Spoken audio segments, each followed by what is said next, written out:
Sa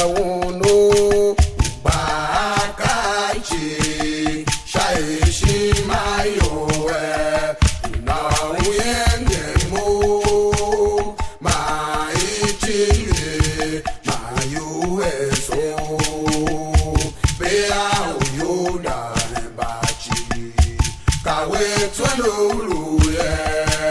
àwọn lóògẹ́ mùgá o sàwé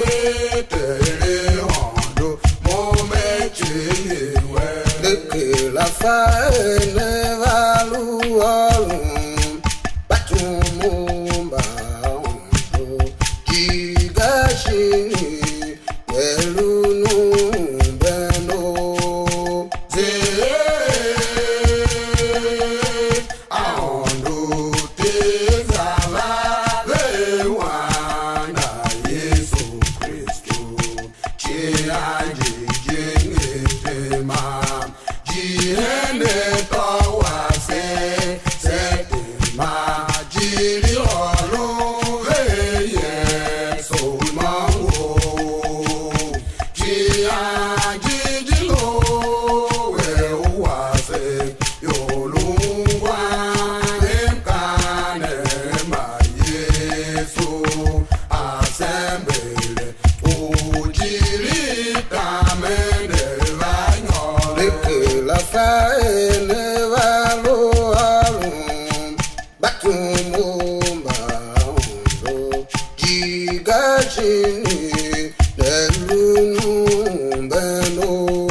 Yes, oh,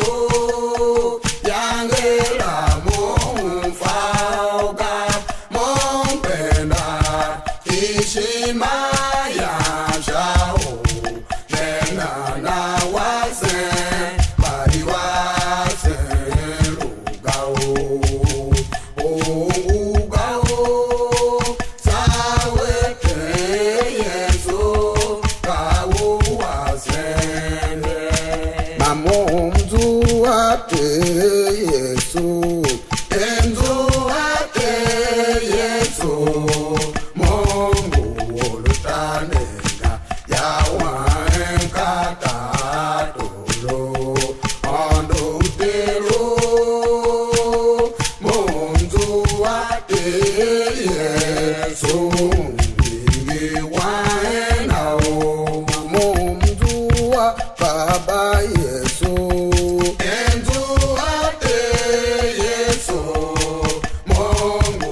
ulutanenga yawa enkata tolo, ondo utelo, munzu ate Yesu, ingi waenao, shiye mubama unaveshima, ezwa ute Yesu mubayale tombe, ama kwa ute Yesu oya, apa kule shaniwe, shiye mubama unaveshima, ezwa ute Yesu mubayale tombe, ama kwa ute Yesu oya, apa kule shaniwe, makawe bunde shaunga, uenda payange ubaba, ama kwa ute Yesu oya, apa kule shaniwe,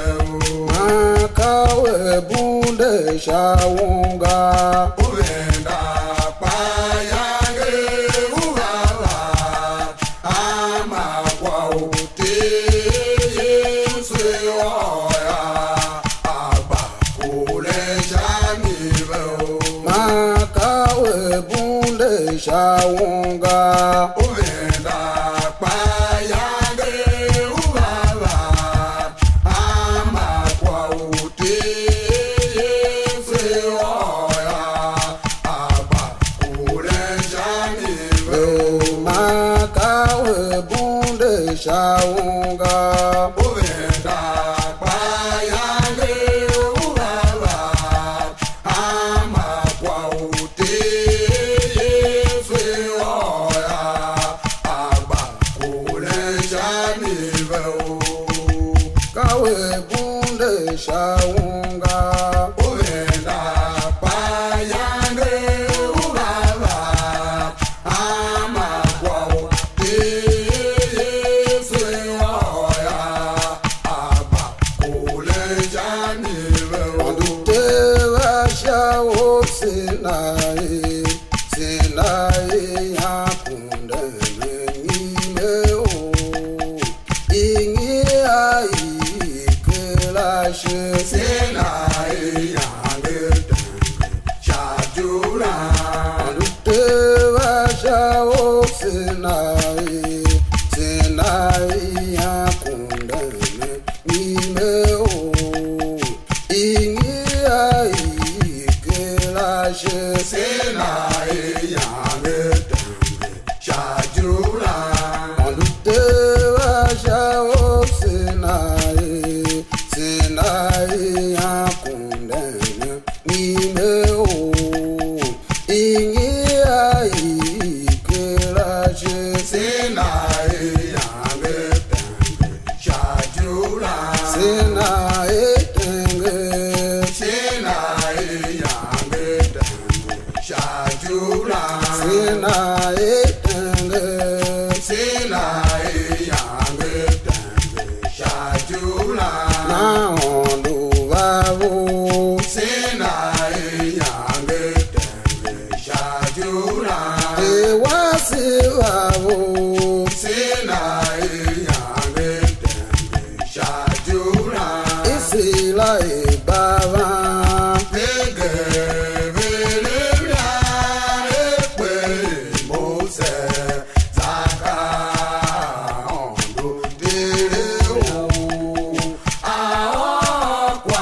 Ile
Tita jale Yesu te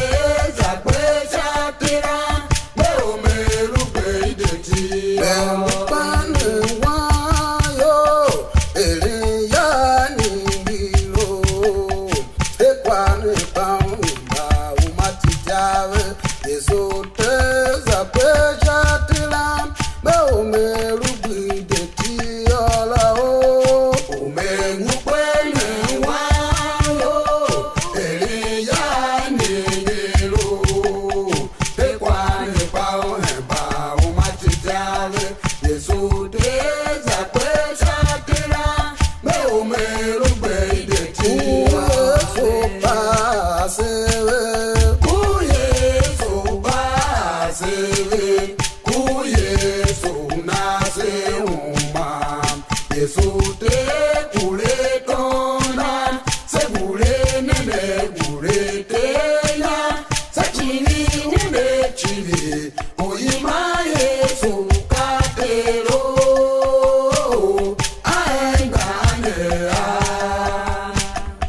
Mbavo telemu mbavo telu mba okama wezo telu mba o ya telemu mbavo telu mba okama wezo mbavo mbavo teluemba okuma wezo teluemba o ya teluemba o teluemba okuma wezo ondu kumbe jasepso akume chaseso olulune iwe muga chimatolo ukumane iwe muga Yesu tereme ahono ukume chaseso akume chaseso olulune iwe muga chimatolo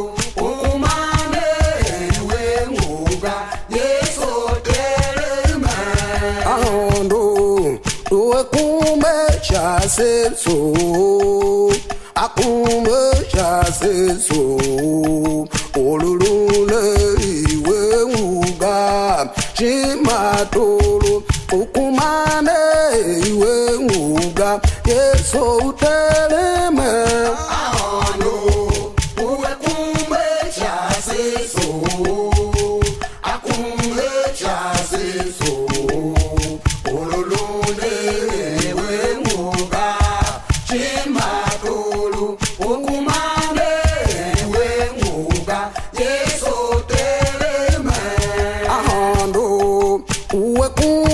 chaseso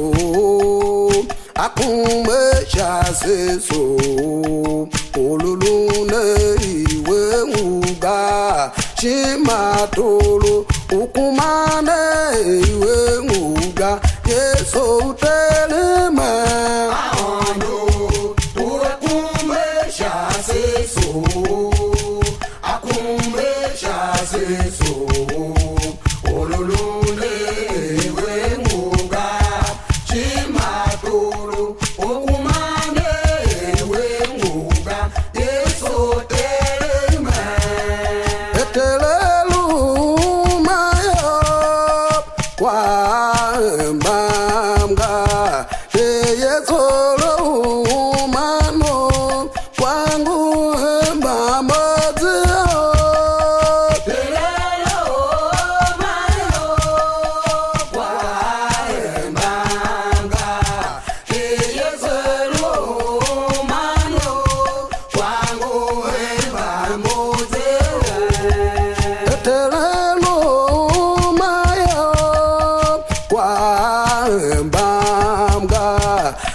Yesu lumano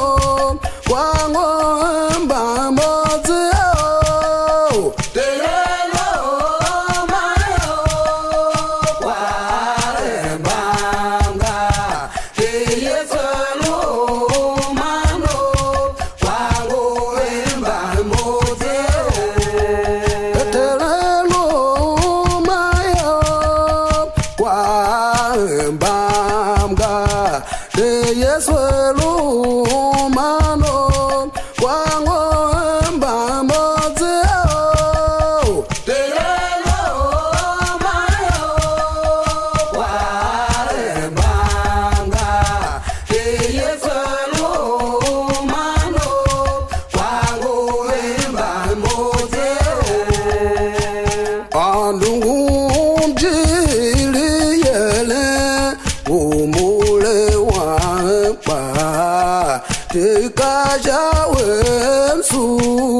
Manado telemo shawono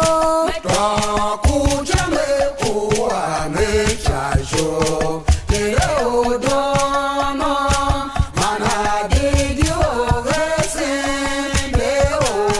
Bekuwa shai chilini yesote Makanyive me manado telemo shawono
se ondo ele kase benue shai wona chitatse pana we one toya se ondo ele kase benue shai wona chitatse pana we one toya se ondo ele kase benue shai wona chitatse mana we uwe toya se ondo ele kase Jerusalem shai wona chitatse mana we une toya sana te kasitiwetsechi seyo hallelujah Osana te kasitiwetsechi seyo hallelujah Osana te kasitiwetsechi seyo hallelujah